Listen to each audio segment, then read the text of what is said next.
Hello बच्चों, चलिए प्रश्न को देखते हैं। कह रहा है कि यदि किसी सरल रेखा की दिक् cosine cos alpha cos beta तथा कॉस गामा हो तो सिद्ध कीजिए कि साइन की घात 2 अल्फा जोड़ साइन की घात 2 बीटा जोड़ साइन की घात 2 गामा बराबर 2 होगा। तो दिए गए प्रश्न के लिए हमारे पास जो मुख्य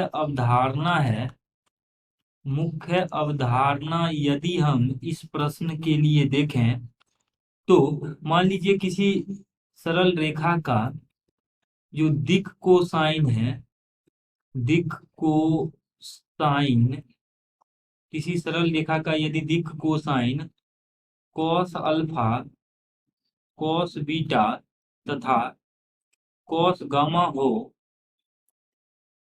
तब इनमें जो संबंध होता है वो होता है कॉस की घात 2 अल्फा जोड़ कॉस की घात 2 बीटा, कॉस की घात 2 अल्फा जोड़ कॉस की घात 2 बीटा जोड़ कॉस की घात 2 गामा, ये संबंध होता है।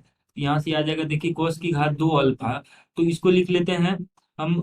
कॉस कॉस की घात 2 अल्फा को 1 - साइन की घात 2 अल्फा, और ये जो होता है कॉस की घात 2 अल्फा जो कॉस की घात 2 बीटा जो कॉस की घात 2 गामा बराबर 1 होता है।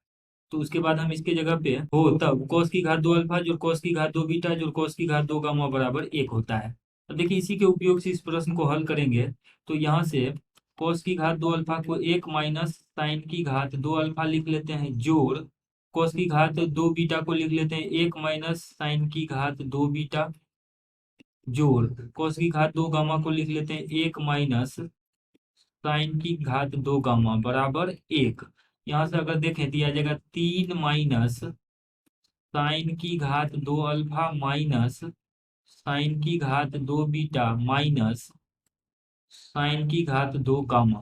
अब देखिए बराबर 1 आ रहा है, तो यहाँ से यदि हम माइनस उभयनिष्ठ ले लें तो आ जाएगा माइनस साइन की घात 2 अल्फा जोड़ साइन की घात 2 बीटा जोड़ साइन की घात 2 गामा बराबर, और इस तरफ ये आ जाएगा 1 - 3 तो -2 के बराबर। अब इसको यदि और सरल करें तो माइनस से माइनस ये कट जाएगा, तो परिणाम स्वरूप हमारे पास ये संबंध आ जाएगा साइन की घात 2 अल्फा जोड़ साइन की घात 2 बीटा जोड़ साइन की घात 2 गामा बराबर 2।